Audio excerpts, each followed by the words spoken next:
अजहरी साहब जो नहीं अजहरी साहब जिस पर आपत्ति दर्ज कराई जा रही है बीजेपी की तरफ से, और अब विश्व हिंदू परिषद भी कह रही है कि आखिर क्यों जाना पड़ रहा है, उलेमा बोर्ड के पास क्यों जाना पड़ रहा है, all India Muslim Personal Law board के पास क्यों जाना पड़ रहा है, मुफ्ती सलमान के पास क्यों जाना पड़ रहा है? पहले तो मेरी बात ये सुन लें कि विश्व हिंदू परिषद और भाजपा की जबान से जो संविधान और राष्ट्रीयता की बात जो निकलती है, इससे फर्जी है।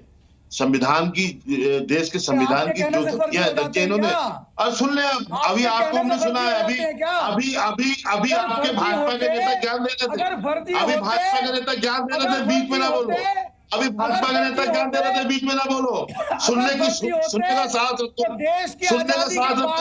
आपने जो संविधान की हत्या की है और जो हत्या कर रहे हो, जो आपने खिलवाड़ किया है, किसी से छिपा हुआ नहीं है, किसी से छिपा नहीं, कोई विश्वास नहीं संविधान को आप पे, आपको संविधान पे कोई विश्वास नहीं है, आप संविधान के कातिल हो, आप देश के संविधान को मिटाना चाहते हो, ये किसी से छिपा हुआ नहीं है साहब। सुने हमारी बात, हमारा विश्वास भाई परवेश जी नहीं, एक सेकंड परवेश जी अजहरी जी को अपनी बात रखने दीजिए। ये कह रहे इसमें गलत क्या है, ये कह रहे हमें जाने की क्यों जरूरत पड़ी, हम बता रहे हैं। और कौन विश्वास करता है?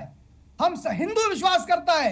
इसका जितने साधु, जितने संत, जितनी हिंदूवादी तहरीकें, तंजीमें हैं, सब भाजपा के लिए कर रही है काम, किसी से छिपा हुआ नहीं है। जितनी हिंदूवादी तंजीमें हैं, चाहे वो बजरंग दल हो, वो आरएसएस हो, वो विश्व हिंदू परिषद हो, वो कुछ सब भाजपा के लिए कर रही है काम, किसी छिपा हुआ नहीं है। चलिए हम बहस में आगे बढ़ेंगे, लेकिन उससे पहले मुफ्ती सलमान के कुछ आपको बयान आपको सुनाते हैं। उलझते हैं अभी तो करबला का आखिरी मैदान बाकी है, कुछ देर की खामोशी है, फिर शोर आएगा, आज का वक्त है, कल हमारा दौर आएगा। लब्बैक या रसूल अल्लाह, लब्बैक या रसूल अल्लाह। और जब मुलाकात हुई अबू आजमी की और मुफ्ती सलमान की, अबू आजमी ने क्या कहा वो भी सुनिए। दिनों से सोच रहा था कि आपसे मुलाकात करूं, जब आपके तो केसेस हुए तो हम लोग बहुत फिक्र में थे, और आप आए तो मुझे मुलाकात करने को बहुत दिल था, और अभी इलेक्शन भी है जी, तो मैं तो खास तौर से अभी क्यों आया कि आप मुझे दुआ कीजिए कि मैं इस इलेक्शन में चौथी बार लगा इलेक्शन। अच्छा। और इस इलेक्शन में मुझे कामयाबी मिली, क्योंकि मेरे यहाँ 1,90,000 मुस्लिम वोट है और 5 लोग लड़ने वाले हैं, और 1,50,000 वोट है, नॉन उसको 1 लड़ने वाला है। अगर वोटों का बंटवारा होगा तो मेरे यहाँ फिर ये नफरत वाले बीजेपी के लोग जो मुसलमानों के साथ बार बार तो आपके साथ जिन्होंने किया ही, तो ये लोग चुन के नहीं आना चाहिए। तो मैंने आपसे दुआ करा, कई दिनों से सोच रहा था कि मैं जब अगर सत्ता में आया, पावर में आया, तो मैं सत्ता पक्ष से उसमें एक कानून जरूर बनवाना चाहूंगा कि जो जिन्होंने भी हुजूर सल्लल्लाहु अलैहि वसल्लम के खिलाफ कुरान शरीफ जलाने का या फिर गाली देने का ऐसी चीजें आई ना, तो उसको UAPA के कानून में बंद किया जाए कि मैं जब अगर सत्ता में आया, पावर में आया। राजीव पांडे जी, अजहरी जी ने अभी कहा कि हम पर यह इल्जाम लग रहा है कि साहब यहां पर मौलाना, उलेमा Board, All India Muslim Personal Law Board कह रहा है कि इस महागठबंधन को जिताओ, लेकिन विश्व हिंदू परिषद, बजरंग दल और अभी एक कालीचरण महाराज, वो क्या कह रहे हैं? वो भी तो यही कह रहे हैं कि जैसे यहां पर कहा जा रहा है आप भी जाकर के शिंदे सरकार को जिताओ। देखिए प्रत्युष जी, कोई इंडिविजुअल कहना, और जिस तरीके से बड़े बड़े जो मुसलमान के ऑर्गेनाइजेशन है, उन्होंने जिस प्रकार से इसके लिए वोट जिहाद का काम कर रहे हैं, अभी आपने स्टेटमेंट भी दिखाया है, जो मौलाना कह रहा है कि आपका भी इनका वक्त है, हमारा दौर आएगा, ये क्या कह रहे हैं? ऐसे जहरीले बयान वाले मौलानाओं जा करके मिलना। देखो भाई, मैं तुम्हारे नूर अहमद, मैंने किसी को नहीं, आपके बीच में एक शब्द नहीं बोला हूँ। मेरे अभी मैं जब बोला तो आपका ही बंदा, आपका ही अभी राजीव पांडे ने नहीं कहा। एक सेकंड मैंने नहीं कहा, सुना नहीं आपने क्या? अजहरी साहब अभी राजीव पांडे ने खामोशी से सुना, एक बार उनको सुन लीजिए। मैंने सवाल किया, जवाब तो सुन लीजिए। बोलिए राजीव भाई बोलिए। मैं आपको एक बात बता देता हूँ, ये जो लोग आकर के ये जो मौलाना जो भाषण दे रहे हैं ना, इस देश में दंगे, फसाद, आतंकवाद की जड़ इस प्रकार के मौलानाओं के भाषण हैं। ये मौलाना भाषण देके तो निकल जाते हैं, फिर शाम को दंगा। देखिए ये इस तरीके की असंवैधानिक, और ये जो रामगिरी नरसिंहानंद, ये लोग कौन है? ये लोग कौन है? इनके मुंह से फूल झड़ते हैं क्या? ये रामगिरी और यति नरसिंहानंद ये मुंह के मुंह से फूल झड़ते हैं। नहीं प्रत्युष जी, मैं किसी का समर्थन नहीं, मैंने क्या कहा आप मेरी बात समझने का प्रयत्न करिए कि इस तरीके के जो लोग हैं उससे नहीं, आपने यति नरसिंहानंद का नाम लिया, आप बीजेपी के किस नेता के साथ अभी उनको देखा है? आप बीजेपी उनके से वोट मांगने गए हैं कि आप उनको समर्थन करिए? यहाँ क्या हो रहा है, दोनों में आप अंतर करना प्रत्युष जी भूल रहे हैं। यहाँ समाजवादी पार्टी का नेता है जो जाके कह रहा है आप हमको जिताओ। हजारी जी, इस पर तो जवाब आना चाहिए, इस पर जवाब आना चाहिए। किस बीजेपी के नेता ने, किस पॉलिटिकल पार्टी ने जाके नरसिंहानंद से समर्थन मांगा? किसने जाकर रामगिरी से समर्थन मांगा? क्या ये मेरे पक्ष में प्रचार कीजिए और मुझे वोट दिलाने की अपील कीजिए। का बहुत बड़ा काम है, हजारी साहब बड़ी इज्जत करते हैं। मैं राजीव जी बोल लूं मैं? बोलिए। देखिए, देश की आजादी के लिए अपनी जान देने वाले मौलाना फजले खैराबादी, मौलाना किफायतुल्लाह काफी और मौलाना अबुल कलाम आजाद जैसे लोगों का मैं अनुयायी हूं। मैं ऐसे कोई स्पीच हो, चाहे मौलाना सलमान अजहरी की हो, चाहे वो किसी और की हो, मैं उसके साथ खड़ा हुआ नजर कभी नहीं आया। ये प्रत्युष भाई मुझे खूब अच्छी तरीके से जानते हैं।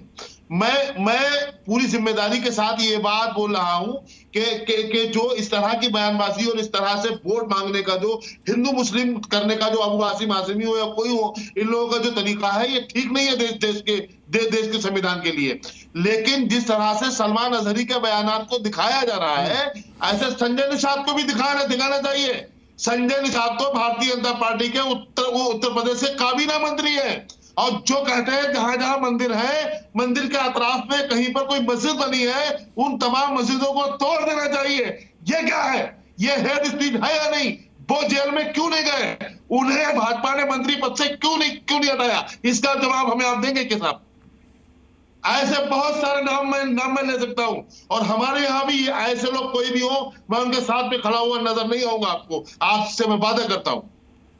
बताया राजीव भाई? और चला, मैं जवाब दे रहा हूँ नूर जी, मैं एक विषय कहीं और चला जाएगा कि इस्लाम बहुत हजार, हमारा 10,000 साल पुराना से ऊपर की पुरानी की हमारी संस्कृति का इतिहास है। अब आप गलत कर रहे हो। आप संजय, आप देखिए अब देखिए ये डिबेट गलत डिबेट में चला जाएगा। देखिए वोट जिहाद और बुर्के पर समाजवादी पार्टी और बीजेपी में सियासी जंग छिड़ गई है। इसको लेकर दोनों तरफ से बयानबाजियां हो रही हैं। पहले वो बयान सुनाते हैं, फिर बहस में आगे बढ़ेंगे। पार्टी ने इस संदर्भ में चुनाव आयोग को अवगत कराए हैं, उनसे शिकायत की है। समाजवादी पार्टी को भरोसा है कि ये चुनाव निष्पक्ष होगा। समाजवादी पार्टी ने अपने कार्यकर्ताओं नेताओं के लिए हेल्पलाइन नंबर भी जारी किए हैं। हम सचेत हैं, किसी भी कोई भी घटना कहीं घटित होगी तो हम चुनाव आयोग को अवगत कराएंगे। ये वोट जिहाद कौन किया? ये वोट जिहाद अखिलेश यादव के पार्टी के नेत्री ने वोट जिहाद का नारा दिया और देश के अंदर अब समय आ गया है कि सबको एक रहना। परवेश जी, इस तरह की अपील का आपको लगता है कि मतदाताओं पर कोई असर होता भी होगा? नहीं, जो कट्टरवादी मुस्लिम धड़ा है उस पर इसका असर पड़ता है, वो मौलवियों के कहने से चलता है। बाकी जो जागरूक मुस्लिम है वो तो मुझे नहीं लगता कि वो वोट डालता होगा इनके कहने से। वो अपने जो हुकूकी हक होते हैं उन ऊपर वो वोट डालता है, वो इनके कहने से वोट नहीं डालता है। लेकिन मेरा कहने का मतलब ये अपील होना क्यों? कभी हिंदू समाज ने अपील करी है क्या? हमारा इतना बड़ा संगठन है, क्या हमने कभी कहा कि बीजेपी के समर्थन में आप वोट डालिए या कांग्रेस के समर्थन में या उसके विपक्ष में वोट डालिए? हमने तो नहीं कहा। देश दुनिया का सबसे बड़ा संगठन होने के बावजूद भी हम नहीं कहते। हम कहते हैं कि राष्ट्रीयता के मुद्दे पे वोट डालिए। आप जो आपके लिए काम कर रहा है उसके मुद्दे पे आप वोट डालिए, और देश डालता है उसके ऊपर। इसलिए क्योंकि हिंदू जो है वो किसी भी प्रकार के उपासना पद्धति के आधार पर बांटने की बात करता ही नहीं है, वो कर ही नहीं सकता, ठीक है। और इस देश के कानूनों के अंदर, इस देश के संविधान के अंदर उसके लिए हिंदू मुसलमान करने के लिए आप काफी हो। अजहरी साहब सुनिए, हम ये हिंदू का विश्वास था संविधान पर। हम जानते थे कि प्रभु राम का जन्म अयोध्या में हुआ है, हिंदुओं का विश्वास है और रहेगा, लेकिन बीएसपी का विश्वास नहीं है।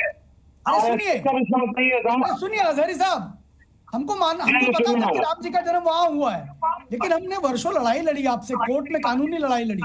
ये हिंदुओं का विश्वास है, ये हिंदुओं की प्रतीक्षा है, ये हिंदुओं का सौहार्द है इसको आप मानिए।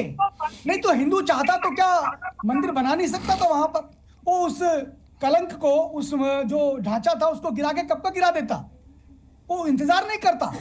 परंतु नहीं, उसने कहा कि अजहरी साहब के मन में कोई डाउट है, उसके लिए कानून में वो जाना चाहते हैं। हमने कहा ठीक है चलेंगे ना, हम कानून में गए। नूर अहमद अजहरी साहब, संविधान ने कहा कानून। अजहरी साहब आवाज तो जा रही है ना? अजहरी साहब, जी जी, अजहरी साहब, तो जितने भी मौलाना ऐसे बोर्ड अपील कर रहे हैं कि इस पार्टी को हराओ, इस पार्टी को जिताओ, क्या नूर अहमद अजहरी उसे सही मान रहे हैं? ऐसी अपील की जानी चाहिए? अगर ऐसी अपीलें होंगी तो फिर हिंदू पक्ष की तरफ से जो मांग उठ रही है उसमें गलत क्या है? हम चाहते हैं उलमा को इन तमाम चीजों से दूर रहना चाहिए, जी, उन्हें नहीं करना चाहिए, चूंकि हमारे उन्हें भी संविधान पर विश्वास रखना चाहिए। जो हमारे उलमा है वो हर हाल में इस चीज और रखते भी है ख्याल। कुछ लोग होते हैं जो निकल जाते हैं, जैसे सज्जाद नुमानी अभी आ गए बीच में, और भी एक दो लोगों ने इस तरह की बातचीत की है। या तो उनको चाहिए कि अपना कोई सियासी संगठन बनाए या किसी सियासी पार्टी में जाए तो इस तरह की बात करें, मेरे ख्याल से अच्छा ही होगा। ये तरीका अच्छा नहीं जी। मैं बहुत ईमानदारी के साथ में कह रहा हूं। और जो बीएसपी के हमारे जो प्रवक्ता भाई हैं, मैं उनसे ये खुल करके कहूंगा कि आप जो संविधान कर रहे हो, यकीनन आपको भाजपा को खुद और आरएसएस को संविधान पे कोई यकीन नहीं। अगर संविधान पे यकीन होता तो आज राजीव पांडे, बेकसूर लोग जेल में नहीं होते। आज एक ही कौम देश में टारगेट नहीं की जाती।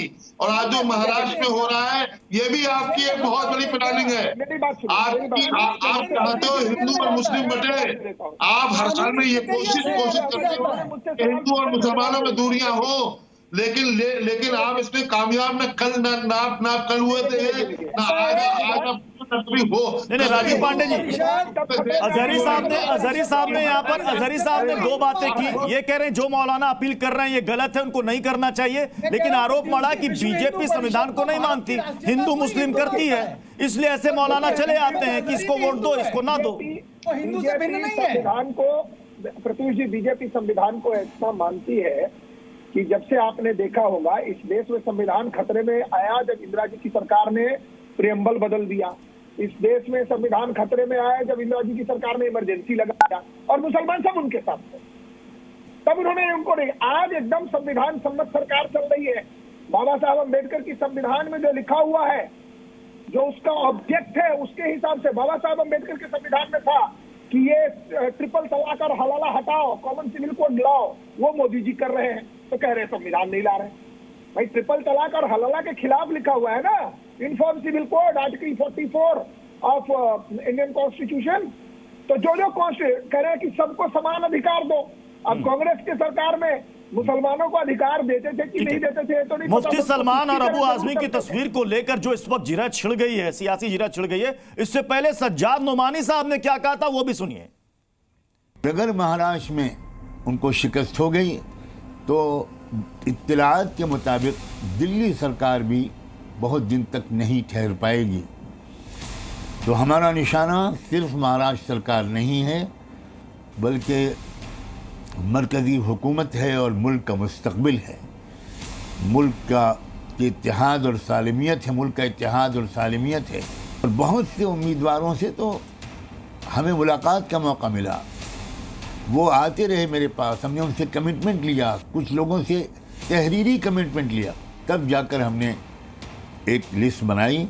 मैंने कल एक YouTube चैनल के इंटरव्यू में ये बात भी कही कि ये कैसा वोट जिहाद है जिसके सिपह सालार हैं सिपह शरद पवार, जिसके अजीम सिपाहियों में हैं उद्धव ठाकरे, राहुल गांधी, नानाजी पटोले। बताइए अजहरी साहब, ये कह रहे हैं महाराष्ट्र नहीं, हमारा निशाना तो सीधे दिल्ली है। मतलब इतनी ताकत रखते हैं ये उलेमा बोर्ड या ये मौलाना कि ये सरकार और हुकूमत बदल दें? ताकत तो देश का हर नागरिक रखता है, हर वोटर रखता है, बहुत ताकत रखता है। वोटरों की ही ताकत वोट में वोटर में है या उलेमा और इस तरह के संगठनों में है कि एक आवाज देंगे तो सरकार गिर जाएगी? उलमा नागरिक भी हैं, उलमा वोटर भी हैं, लेकिन मौलाना की बहुत सारी बातें सही हैं, लेकिन जो वो मुसलमानों के इत्तेहाद की बातचीत कर रहे हैं बोर्ड के नाम से, मैं इन चीजों से पहले मैंने कहा मैं सहमत नहीं हूं जी। क्योंकि ये जो तरीकेकार है उलमा का, ये मुझे लग रहा है बोल नहीं रहे। भारतीय जनता पार्टी ने बाकायदा सेटिंग करके उन ऐसे लोगों से बुलवाया है, क्योंकि इन चीजों से फायदा राजीव पांडे जी देखिए समय कम है, बिल्कुल आखिरी राउंड में पहुंच करके इन्होंने पूरे इस बहस को ऐसा ट्विस्ट दे दिया। ये कह रहे बीजेपी बुलवा रही है सज्जाद नुमानी से, आपने ही मुलाकात करवाई मुफ्ती सलमान और अबू आजमी की। प्रत्युष जी, मैं एक बात आपको बता देता हूँ, ये जो मौलाना अभी आपने सुना जिन्होंने कहा है कि हम दिल्ली के सरकार को, ये डीप स्टेट का हिस्सा है, अगर इनको ठीक से इन्वेस्टिगेट किया जाएगा ना तो इनका क्रिमिनल रिकॉर्ड निकल जाएगा किसी ऑर्गेनाइजेशन से। भारत के बाहर जो विदेशी ताकतें हैं, ये महाराष्ट्र के चुनाव को ये भारत के सरकार गिराने, मतलब जो बांग्लादेश में हुआ वो बात कर रहे हैं। चलिए सर, अब समय इजाजत दे रहा है, इसलिए बहस को यहीं पर समाप्त करना पड़ेगा। बहुत बहुत शुक्रिया आप सभी मेहमानों का हमारे साथ जुड़ने के लिए।